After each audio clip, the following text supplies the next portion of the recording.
Hello everyone, मैं Devanshu Roy investment solution से आ गया हूँ। आज का हमारा वीडियो एक बहुत ही ज़्यादा इंपॉर्टेंट और बहुत ही ज़्यादा कॉमन टॉपिक पे होगा, जो है नेशनल पेंशन स्कीम के ऊपर एनपीएस, जो कि हम लोग बहुत समय सब्सक्राइब कर देते हैं, बट वो हम लोग क्यों सब्सक्राइब करते हैं, उसके टैक्स इम्प्लीकेशंस क्या है, उसको हम लोग कैसे विड्रॉ कर सकते हैं, किस एज पे हम लोग विड्रॉ करेंगे, कितना लिमिट विड्रॉ करेंगे, ये सारी चीज़ों को हम लोग जानेंगे इस वीडियो में।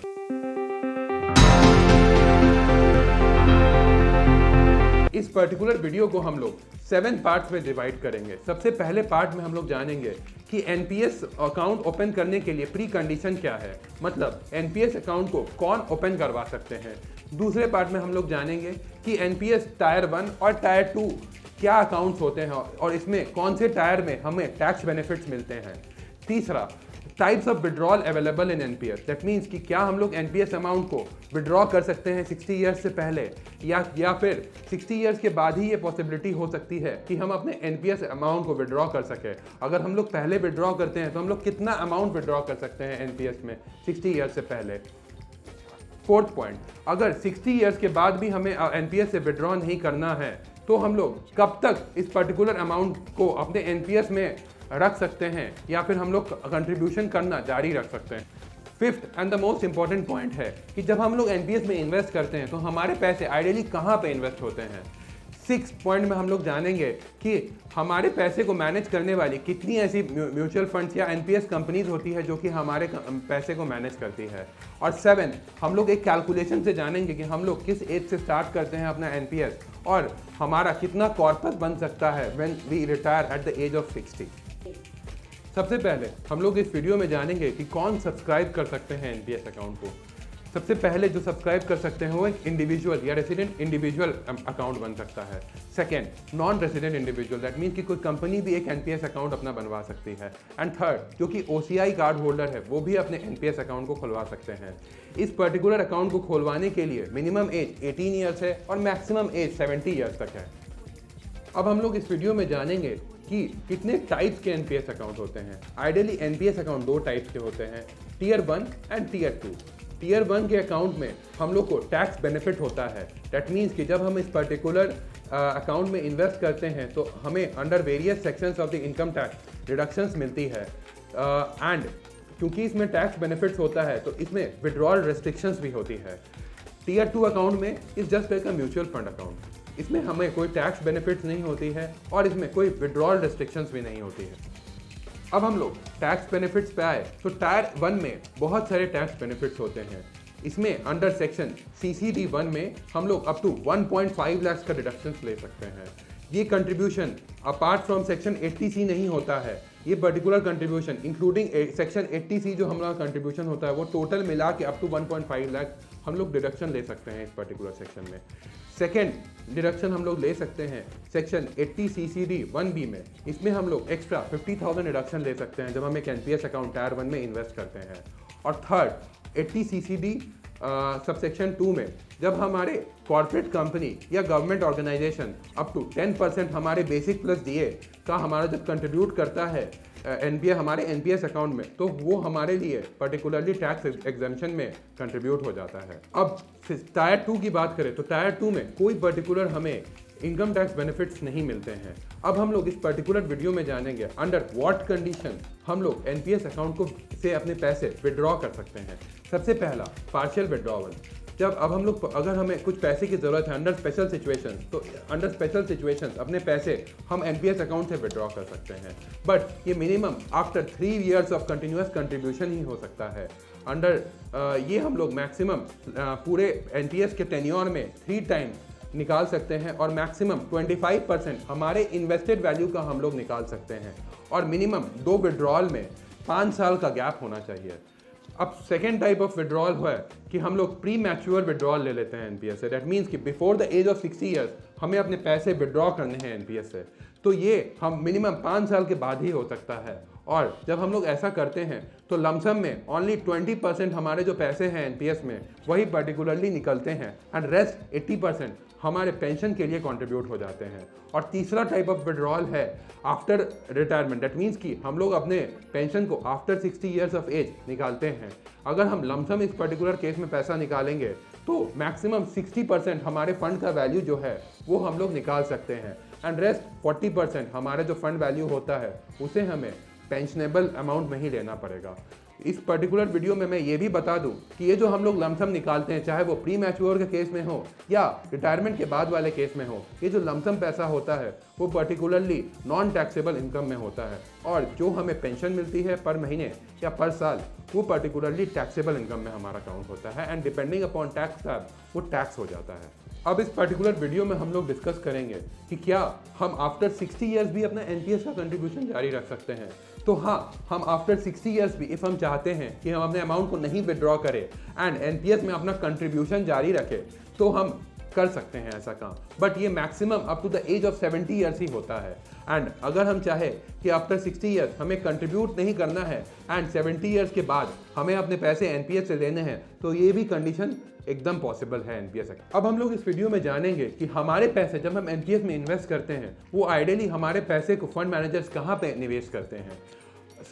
हमारे पैसे आइडियली 4 एसेट क्लासेस में निवेश होते हैं। सबसे पहला इक्विटी, दूसरा कॉर्पोरेट बॉन्ड, तीसरा गवर्नमेंट बॉन्ड्स एंड चौथा ऑल्टरनेटिव इन्वेस्टमेंट फंड्स। अगर हम इक्विटी की बात करें तो मैक्सिमम कंट्रीब्यूशन इक्विटी में अप टू 75% ही होता है। दैट मीन्स कि हम अपने पैसे जितने भी हम इन्वेस्ट करते हैं उसमें मैक्सिमम 75% ही हम इक्विटी में कंट्रीब्यूट कर सकते हैं अगर हम एनपीएस में इन्वेस्ट करते हैं तो। सेकंड, कॉर्पोरेट बॉन्ड और गवर्नमेंट बॉन्ड्स में जब हम इन्वेस्ट करते हैं तो हमारा पोर्टफोलियो का अगर हम चाहें तो मैक्सिमम 100% भी हमारा कॉर्पस कॉर्पोरेट और गवर्नमेंट बॉन्ड में इन्वेस्ट हो सकता है। और चौथा, ऑल्टरनेट एसेट्स में अगर हम चाहेंगे तो मैक्सिमम 5% हमारे पोर्टफोलियो का इन्वेस्ट हो सकता है। इससे ऊपर हमारे पोर्टफोलियो का ये पर्टिकुलर एसेट क्लास में नहीं इन्वेस्ट हो सकता है। अब जब हम एनपीएस अकाउंट खुलवाते हैं तो हमारे पास 2 चॉइसेस होती हैं, पहला एक्टिव चॉइस एंड दूसरा ऑटो चॉइस। अगर हम एक्टिव चॉइस की बात करें तो ये हमारे ऊपर डिपेंड करता है कि हम अपना कितना कंसंट्रेशन किस पर्टिकुलर एसेट क्लास को देना चाहते हैं। Up to the age of 50 years अगर हम बात करें तो इक्विटी में हम मैक्सिमम 75% हमारे कंट्रीब्यूशन का हम डाल सकते हैं एंड आफ्टर 50 ईयर्स हम लोग ये 50% तक डाल सकते हैं। और जैसे जैसे 51 से अपनी एज बढ़ती जाती है वैसे इक्विटी की कंट्रीब्यूशन हमारे पोर्टफोलियो में कंपैरेटिवली कम हो जाती है। अगर हम ऑटो चॉइस की बात करें तो ऑटो चॉइस में 3 ऑप्शंस होते हैं। तो आइए हम लोग अपने कंप्यूटर स्क्रीन की तरफ चलते हैं और ऑटो चॉइस को अच्छे से एक्सप्लेन करते हैं कि हमारा कितना पोजीशन किस एसेट क्लास में रखता है किस एक पर्टिकुलर एज में। तो अब हम लोग इस पर्टिकुलर वीडियो में ऑटो चॉइस के ऑप्शन को समझते हैं। अगर आप ऑटो चॉइस ऑप्शन लेते हैं तो इसमें आपके पास 3 लाइफ साइकिल है, moderate life cycle, aggressive life cycle और कंजर्वेटिव लाइफ साइकिल। अगर आप एक मॉडरेट इन्वेस्टर है जो अपने पोर्टफोलियो में थोड़ा इक्विटी का एलोकेशन लेना चाहते हैं और डेट का एलोकेशन रहता है, एक पोर्टफोलियो को बैलेंस अप्रोच से फॉलो करना चाहते हैं तो आपके लिए मॉडरेट लाइफ साइकिल है। अगर आप अपने पोर्टफोलियो में कंपैरेटिवली ज़्यादा रिस्क लेना चाहते हैं तो आपके लिए एग्रेसिव लाइफ साइकिल है। सिमिलरली अगर आप एक कम रिस्क टेकर हैं तो आपके लिए कंजर्वेटिव लाइफ साइकिल है। अगर मैं यहाँ पे इस पर्टिकुलर टेबल में ई की बात करूँ तो E represents equity investment, that means कि मार्केट में आपका कितना परसेंटेज पैसा जाएगा। C represents corporate bonds, that means कि आपके पैसे से कॉर्पोरेट बॉन्ड में कितना पैसा जाएगा या कॉर्पोरेट डेट फंड्स में कितने पैसे जाएंगे। And G represent government securities, इसका मतलब ये है कि आपके कितना परसेंटेज या पोर्टफोलियो का एलोकेशन गवर्नमेंट सिक्योरिटीज़ की तरफ से होगा। तो अगर मैं 35 ईयर्स के एडल्ट की बात करूं, अगर वो अपने लिए मॉडरेट लाइफ साइकिल लेते हैं तो उनका इक्विटी एलोकेशन 50% होगा, कॉर्पोरेट बॉन्ड का एलोकेशन 30% होगा और जी सेक का एलोकेशन 20% होगा। और वही अगर 35 ईयर्स के जो आदमी हैं वो अगर अपने लिए कंजर्वेटिव लाइफ साइकिल लेते हैं तो उनका इक्विटी एलोकेशन 50 से रिड्यूस करके 25 कर दिया जाएगा, कॉर्पोरेट बॉन्ड 30 से इंक्रीज़ करके 45 कर दिया जाएगा एंड गवर्नमेंट सिक्योरिटीज़ 20 से इंक्रीज़ करके 30 कर दिया जाएगा। एंड अगर वो अपने लिए एक एग्रेसिव लाइफ साइकिल लेते हैं तो उनका इक्विटी कंसंट्रेशन कंपैरेटिवली 50 से इंक्रीज़ करके 75 कर दिया जाएगा एंड कॉर्पोरेट बॉन्ड 30 से रिड्यूस करके 10 एंड जी सेक 20 से रिड्यूस करके 15। सिमिलरली आप पूरे टेबल में आपके एज के अनुसार आप अपना इक्विटी, डेट और गवर्नमेंट सिक्योरिटीज़ का परसेंटेज देख सकते हैं। अगर हम बात करें कि हमारे पैसे को कौन मैनेज करेगा तो अगर गवर्नमेंट ऑर्गेनाइजेशन की बात करें तो वो SBI फंड हाउस है, LIC फंड हाउस है और UTI फंड हाउस है। एंड अगर प्राइवेट ऑर्गेनाइजेशंस की बात करें तो HDFC, कोटक, ICICI और आदित्य बिरला फंड हाउस है जो कि हमारे पैसे को मैनेज कर सकते हैं। तो while opening the NPS account ये हमें एक्टिवली पूछा जाता है कि हमें अपना एनपीएस अकाउंट किस में खुलवाना है ताकि वो हमारे फंड्स को मैनेज कर पाए।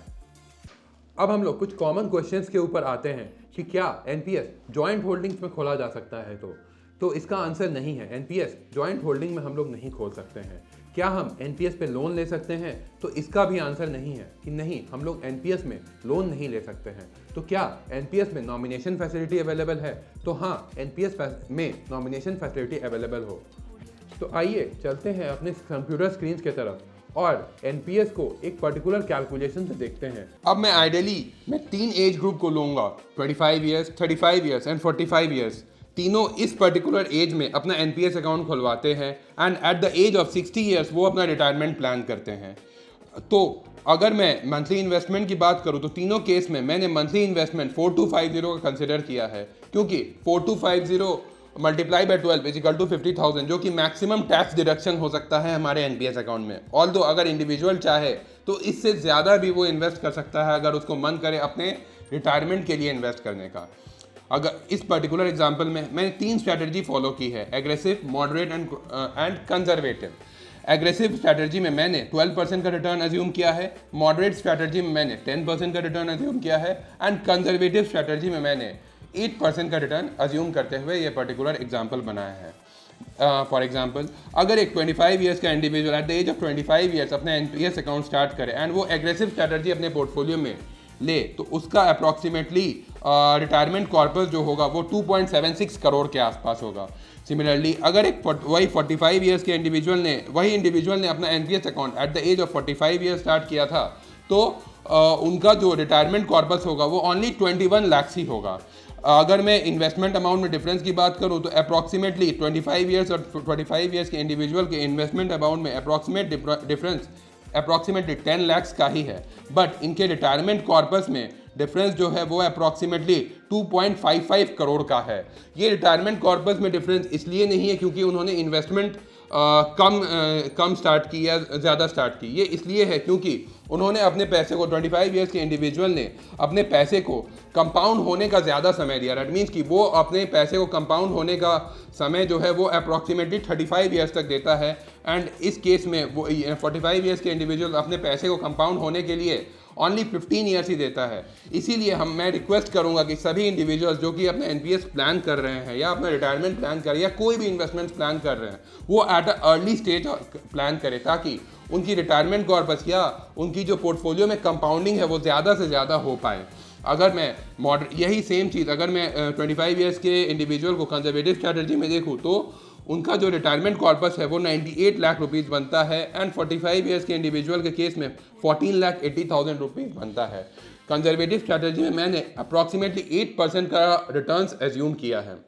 अगर मैं 60 ईयर्स पे इन दोनों की पेंशनेबल अमाउंट की बात करूं तो अगर 25 ईयर्स के इंडिविजुअल अपना पेंशन विड्रॉ करते हैं, दैट मीन्स कि वो कुछ लमसम अमाउंट नहीं विड्रॉ करते हैं एंड वो अपने पोर्टफोलियो में एग्रेसिव स्ट्रैटेजी फॉलो करते हैं, तो उनका जो पेंशनेबल अमाउंट बनता है at the age of 60 years approximately 1,38,024 rupees का बनता है। एंड सिमिलरली अगर 45 ईयर्स के इंडिविजुअल की बात करूं तो उनका जो पेंशनेबल अमाउंट बनता है वो 10,722 रुपीज़ ही बनता है अगर वो अपने पोर्टफोलियो में एग्रेसिव स्ट्रैटेजी को फॉलो करते हैं। ये पर्टिकुलर चीज़ जो मैंने कंसिडर किया है, उन्होंने ये अज्यूम करते हुए कंसिडर किया है कि वो अपने पोर्टफोलियो में कोई लमसम विड्रॉल नहीं करते हैं और एन्युटी रेट को मैंने 6% का ही रखा है क्योंकि एनपीएस में जनरली जो अभी एन्युटी रेट चल रही है वो 6% की ही है। अगर मैं अगर वो इंडिविजुअल लमसम अप्रॉक्सीमेटली 60% निकालता है जो कि मैक्सिमम अपने इन्वेस्टमेंट से वो निकाल सकता है at the age of 60 years and rest 40% वो एज अ पेंशन लेता है, तो उनका फाइनल वैल्यू क्या होगा अब मैं इस पर्टिकुलर एग्जांपल में बताऊंगा। ये जो 60% होता है वो पर्टिकुलरली टैक्स फ्री होता है। दैट मीन्स कि इस पर्टिकुलर 60% के विड्रॉल पे उनको कोई टैक्स नहीं देना पड़ता है। अगर मैं लमसम कॉर्पस की बात करूं तो लमसम कॉर्पस उनके जो इन्वेस्टमेंट्स पे आता है वो अप्रॉक्सीमेटली 1.65 करोड़ का आता है and pensionable amount approximately 1.10 crore का आता है। अगर मैं पेंशनेबल अमाउंट की बात करूं कि उनके पर मंथ कितना पेंशन मिलेगा तो वो अप्रॉक्सीमेटली 55,236 का होगा फॉर द इंडिविजुअल दोस्त 25 ईयर्स के इंडिविजुअल है, अगर सेम चीज़ मैं 45 ईयर्स के इंडिविजुअल की बात करूं तो उनका जो लमसम कॉर्पस जो टैक्स फ्री वो विड्रॉ कर पाएंगे at the age of 60 years, वो 12.86 लाख का होगा। एंड पेंशनेबल कॉर्पस जो उनके पोर्टफोलियो से रिटर्न होगा वो 8.57 लाख का होगा। अगर पेंशनेबल अमाउंट पर मंथ जो उनके अकाउंट में आएगा उसकी बात करूँ तो वो अप्रॉक्सीमेटली 4289 रुपीज़ का होगा। इस पर्टिकुलर टेबल के अनुसार आप अपना अप्रॉक्सीमेट एज कैलकुलेट देख सकते हैं एंड आपको कौन से स्ट्रैटेजी में कितना रिटर्न्स मिलेगा वो अकॉर्डिंगली आप डिसाइड कर सकते हैं।